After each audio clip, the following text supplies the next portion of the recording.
My name is Eddie Gallion, and this is my wife, Sharon. I got saved late in life. You know, the day after I got saved, my life was very, very different. Completely different, actually. I never really understood what was going on in the beginning of what was to follow days later.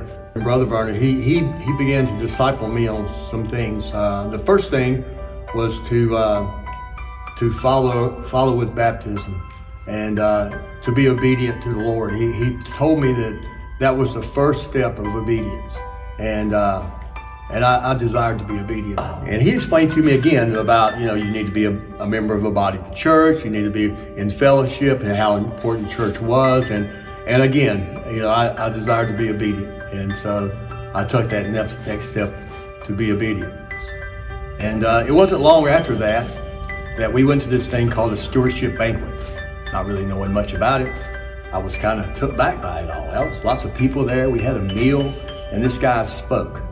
And I was pretty all in at that moment, because he was talking about stewardship. And mostly it was about the giving of money, the tithing, and those things. And I had many questions after that, But the main thing it come down to is that somebody opened the Bible and said, here it is. It's what God says to do. And at that moment, I became obedient and did it. I've never really looked back. It's always been good for me.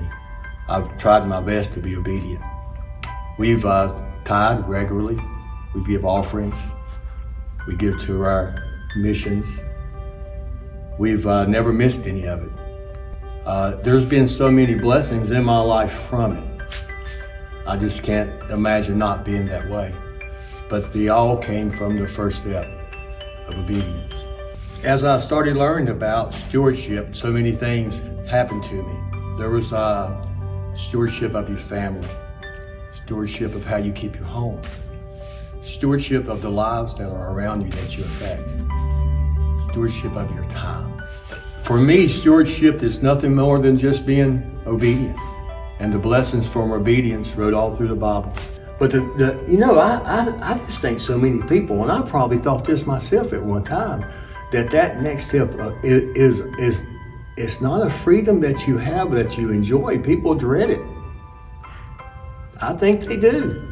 And I found out that it's not something to dread. It frees you. You become closer. You know the Lord better. You understand more of what He wants from you. And you want more and more. I want more and more from the Lord. I want to know Him more and more. I want Him in my life. I want to be obedient to Him. And so the thing for me, I think, is step by step. First, saved. Second, baptized. Third, for me, it was stewardship. I'm not one of those guys that's a scholar. I'm not like Scott Vernon or the pastor. And I can't quote scripture, tell you what verse it is. I got some little things along the way, though, that help me, that I've remembered. There's a big one, though, for me, that's just in the last year, is why call ye me Lord and keep not my commandments. And this thing that they talk about, the walk that you have, I understand it because it's step after step of obedience.